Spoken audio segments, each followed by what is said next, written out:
Banyak orang di antara kaum muslimin bahkan mengaku Islam, mereka masih menggantungkan nasibnya, keluh kesahnya kepada selain Sang Pencipta.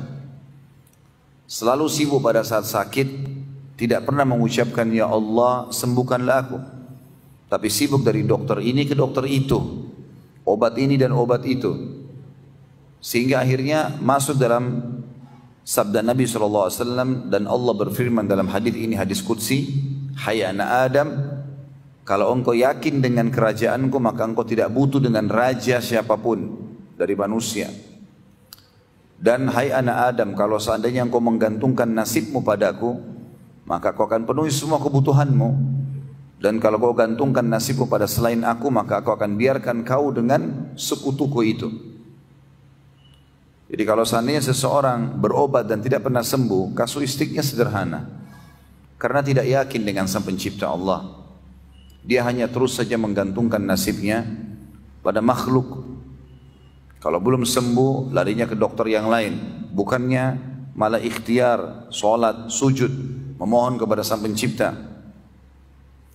Allah sangat memanjakan kita, membolehkan kita untuk curhat, berkeluh kesah, dan Allah tidak pernah jenuh sampai kita hanya jenuh.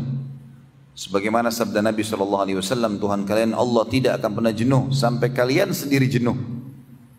Memang sudah putus asa, nggak mau lagi memohon kepada Allah, maka Allah akan tinggalkan. Tapi selama kita tidak pernah berpikir itu dan terus menerus menyampaikan semua hajat kita, makin banyak disampaikan hajat, makin sering kita curhat dan manja dengan Allah, maka makin besar pahalanya.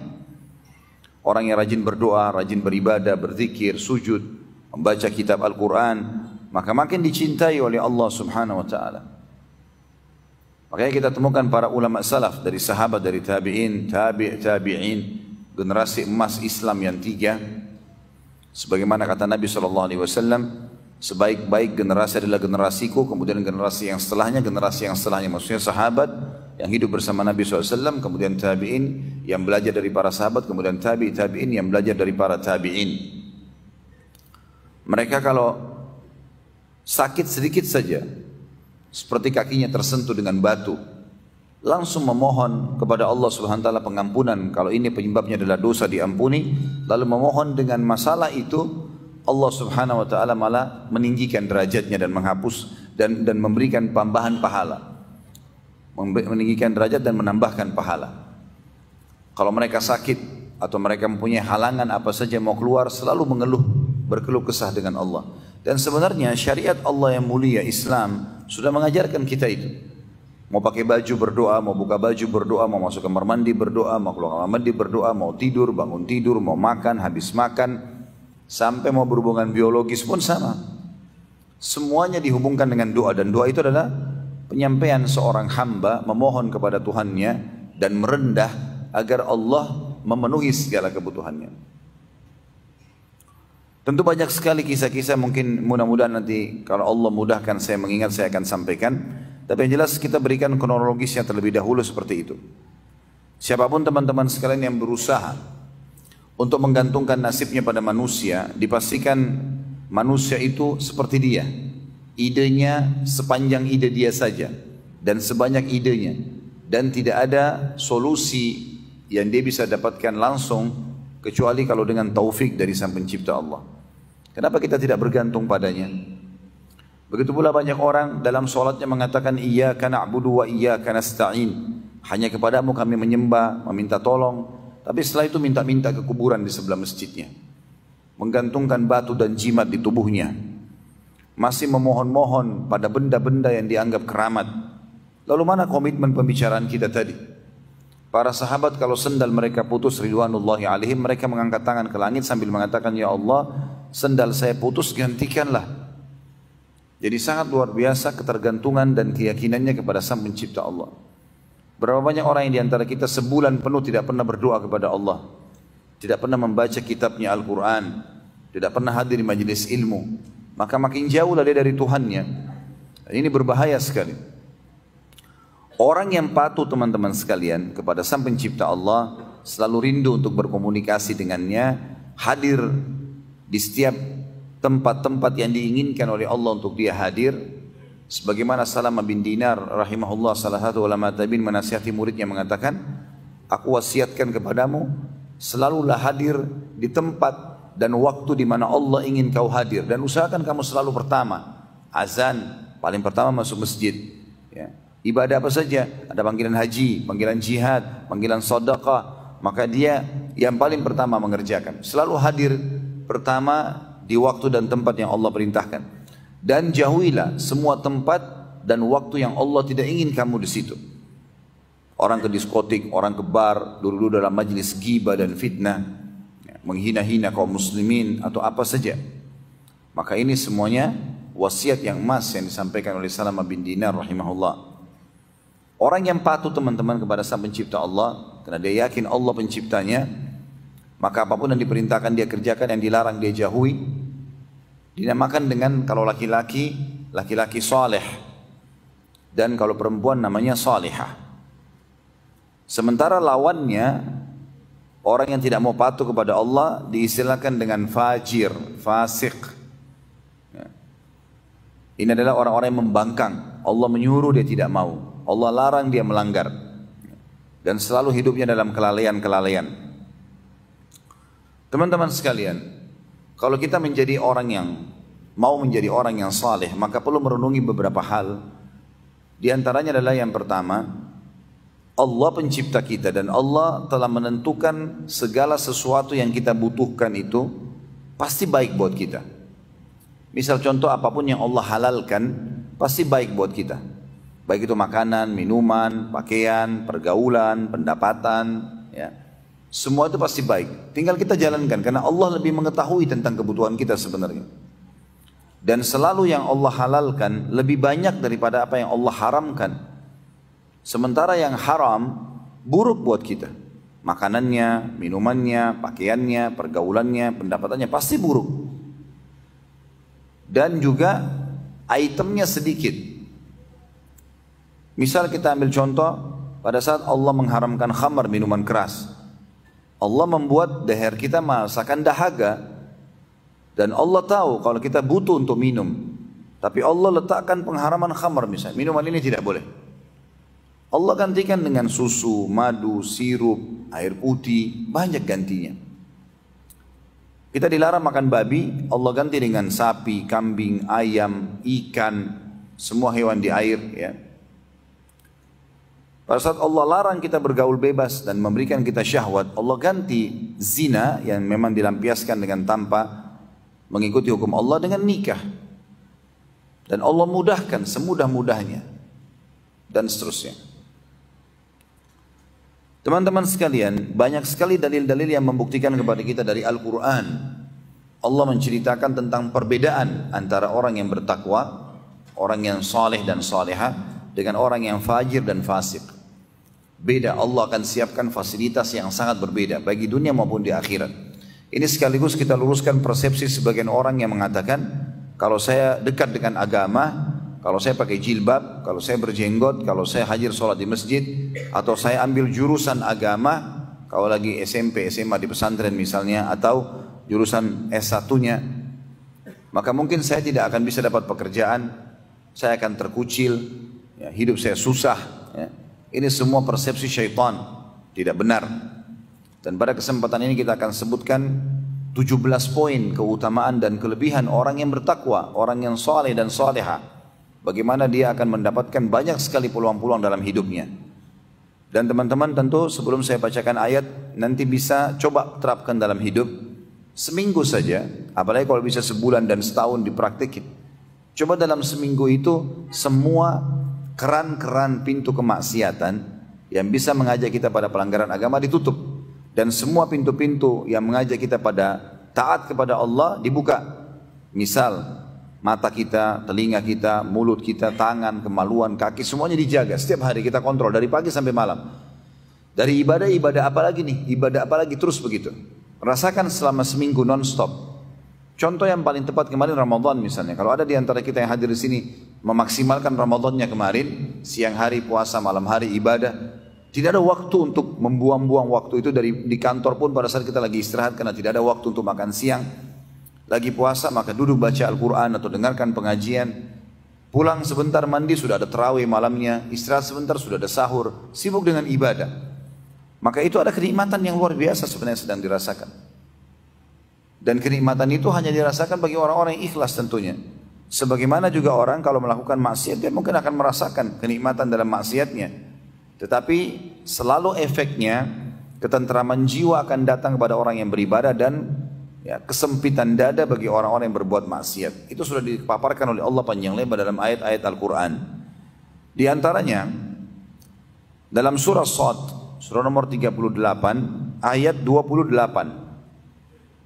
Surah nomor 38 ayat 28 yang bunyinya a'udzubillahi minasyaitonirrajim. Am naj'alul ladzina amanu wa amilus solihati kal mufsidina fil ard am naj'alul muttaqina kal fujjar. Bagaimana bisa kata Allah kami menyamakan dari sisi fasilitas nikmat-nikmat yang melimpah diberikan antara orang-orang yang beriman dan beramal saleh dengan orang-orang yang membuat kerusakan di muka bumi, bermaksiat ya. Dan bagaimana bisa kami menjadikan orang-orang yang patuh dan orang yang durhaka? Tidak mungkin sama, mustahil ya. Kita lihat kehidupan Nabi SAW dengan kehidupan orang-orang yang bertolak belakang dengan beliau di zamannya. Nabi SAW bahagia dalam rumah tangganya, bisa menjadi ayah yang terbaik, suami yang terbaik, pemimpin yang terbaik, pedagang yang terbaik, semuanya kebahagiaan hidupnya. Kalaupun ada masalah sedang dihadapi, bisa mendapatkan solusi yang terbaik.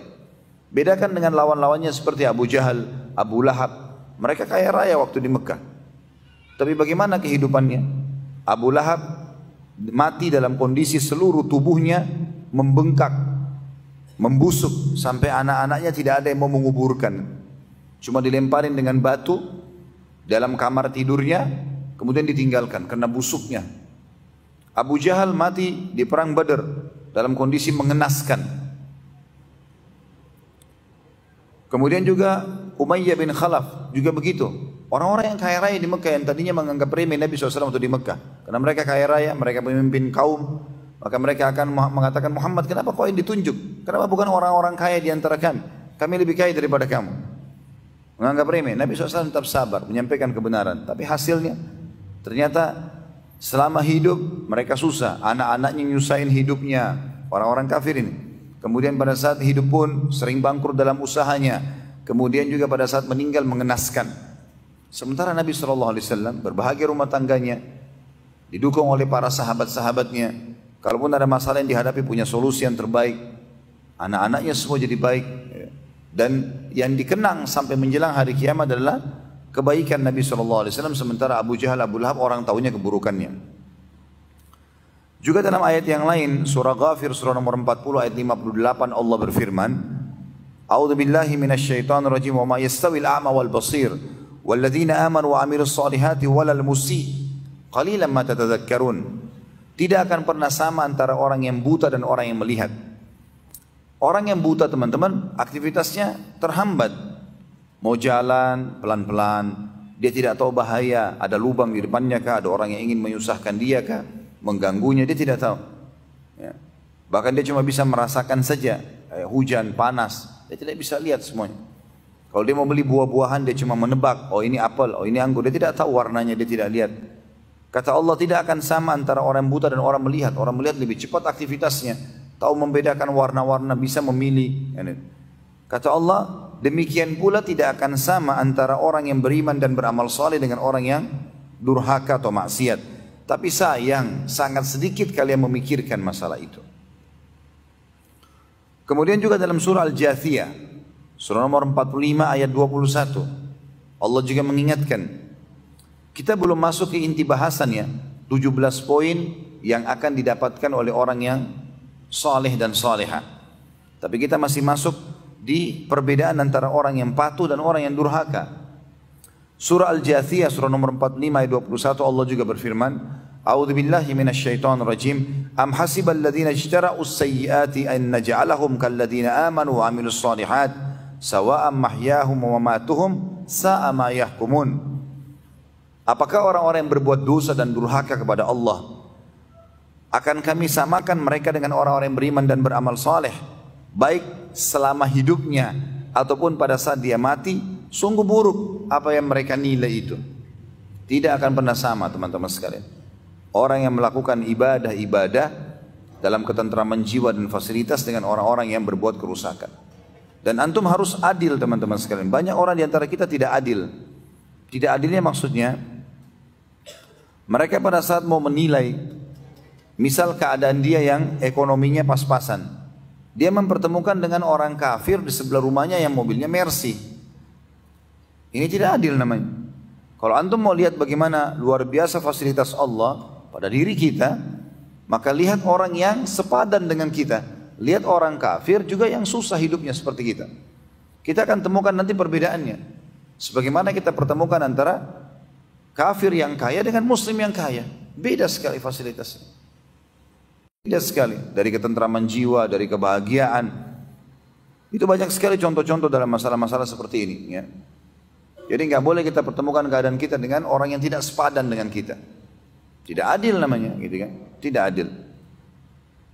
Kemudian juga dalam ayat Al-Quran yang lain, Allah SWT berfirman dalam surah Al-Ankabut, surah nomor 29 ayat 3, dan ayat ini sangat tegas menekankan kalau siapapun yang melakukan perbuatan-perbuatan pelanggaran akan susah hidupnya, dan juga Allah Subhanahu wa taala akan menghukum, tidak akan luput dari siksaan Allah.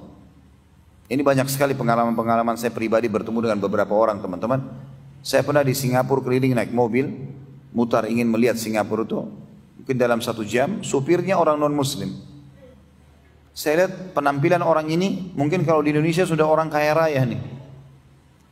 Tapi sepanjang jalan dia ngobrol sama saya, semuanya keluhan. Anaknya sakit, anaknya nakal, istrinya masalah, kadang-kadang kekurangan makan dan seterusnya. Sepanjang jalan dia mengeluh, berkeluh kesah. Jadi keliru kalau kita anggap orang kafir itu tidak ada keluh kesahnya, keliru. Saya pernah bertemu dengan satu orang non-muslim, turunan Chinese di Jakarta sini. Orang kaya raya, hartanya melimpah miliaran, banyak sekali. Kebetulan dia bersahabat dengan satu orang dari Lombok. Orang ini kebetulan pernah jadi jemaah umroh saya. Sering konsultasi, dia lagi datang ke Jakarta. Kalau dia ambil produk, dia ambil dari orang non-muslim ini. Datang ke restoran saya, waktu itu masih di Kalibata. Duduk ngobrol, biasanya ini, Allah yarham, sudah meninggal. Mungkin 2 tahun lalu meninggal saudara muslim kita ini. Dia datang kemudian dia ngobrol sama saya. Ditemani oleh orang non-muslimin, duduk di sebelah satu meja. Sepanjang duduk, semuanya pertanyaan masalah agama. Hukumnya ini bagaimana Ustaz, transaksi jual beli begini, hukum ini, hukum itu, segala macam. Rupanya non-muslim ini dengar. Si muslim ini bertanya dari masalah rumah tangganya, masalah pekerjaannya, masalah sosialnya, masalah segala macam. Dia bertanya. Dan semua saya jawab. Ternyata dia tertarik dan dia bilang, Pak Ustaz saya juga bisa bertanya enggak? Orang itu beragama Katolik. Saya bilang, tapi saya menjawab dengan agama Islam. Dia bilang enggak masalah. Karena apa tadi yang dijelaskan kepada saudara ini, teman saya ini, itu semua saya juga hadapi. Saya juga punya masalah di rumah tangga. Lalu mulai dia cerita. Ribut dengan istrinya hampir tiap hari. Kadang-kadang dia kalau pusing dia larinya ke mabuk-mabukan. Akhirnya dia mukul orang, mukul anaknya. Seringkali usahanya bangkrut, ditipu oleh teman-temannya. Dan banyak. Masalahnya lebih banyak daripada si muslim. Dan itu fakta, banyak sekali. Jadi kadang-kadang kita cuma melihat casing. Oh ya ini mobilnya besar, ini mobilnya Alphard, ini Mercy, ini orang kaya raya. Non-muslim kesannya begitu, tidak. Keadaannya teman-teman sekalian, kalau kita di Indonesia memang karena mayoritas penduduk Indonesia orang muslim, maka kita sering kali, apalagi kalau kita tinggal di lingkungan mungkin orang yang menengah ke bawah ekonominya, ini kita jadikan itu sebagai tolak ukur, bukan. Kalau kita hidup di Saudi, kita hidup di Emirat, di negara-negara muslim yang lain, luar biasa melimpah kekayaan orang-orang, gitu kan. Kami tahu rata-rata ulama-ulama yang tinggal di Saudi, yang saya tahu, yang saya kenal mereka, termasuk imam-imam haram, mereka semuanya luar biasa. Syekh Sudes itu terhitung orang terkayanya Saudi, imam haram, punya banyak fasilitas, gitu kan? Karena kesolehan semua.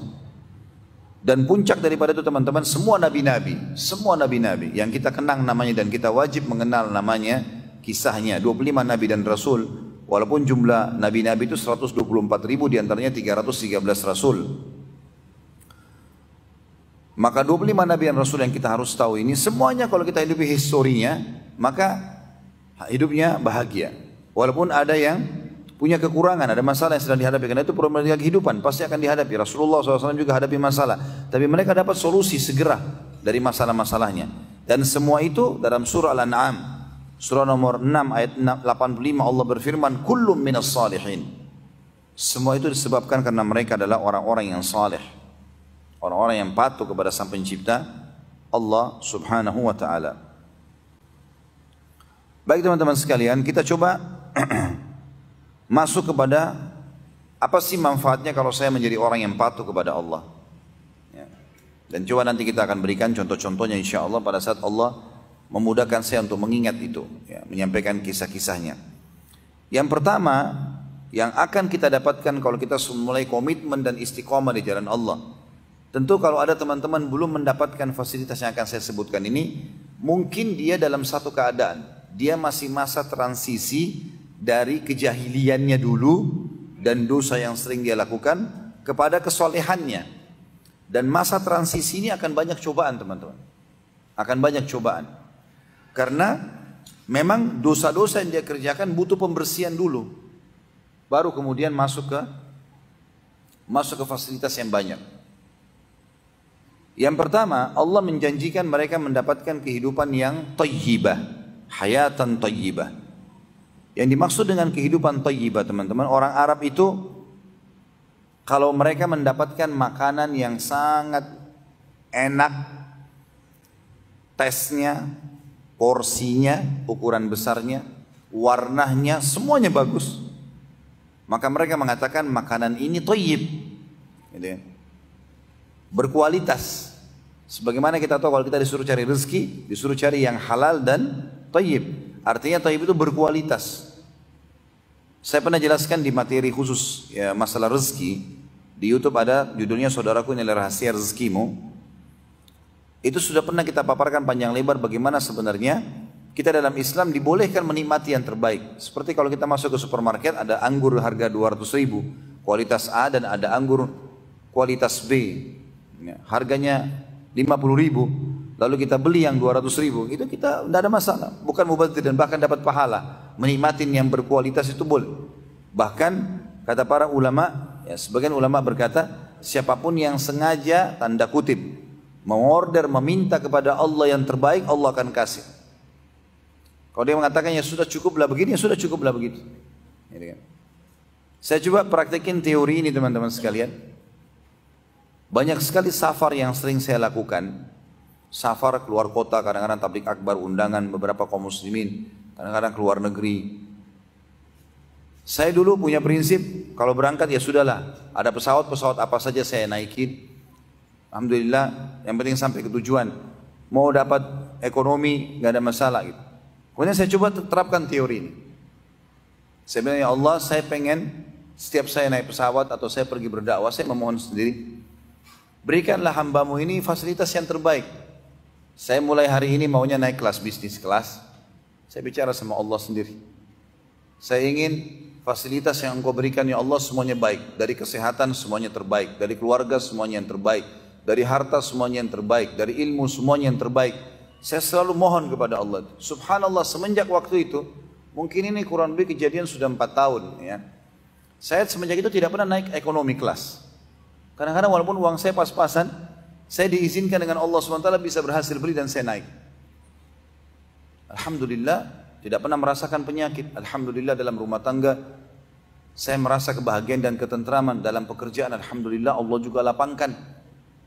Jadi ternyata bagaimana seseorang di antara kita itu memang tinggal mengorder, tanda kutip, mohon kepada Allah. Minta yang terbaik. Kalau kita mengatakan, ya sudahlah, saya cukup dengan begini, ya sudah Allah cukupkan dengan itu. Kita boleh tamak dengan rahmat Allah. Dan ingat, tamak dengan rahmat Allah teman-teman sekalian akan lebih besar pahalanya ya, dibandingkan kita tidak tamak. Misal gini, kita lagi sehat, Alhamdulillah. Lalu kita mengatakan, ya Allah, pertahankanlah kesehatanku ini. Kita kan selalu baca dalam doa salat kita di antara dua sujud, duduk di antara dua sujud.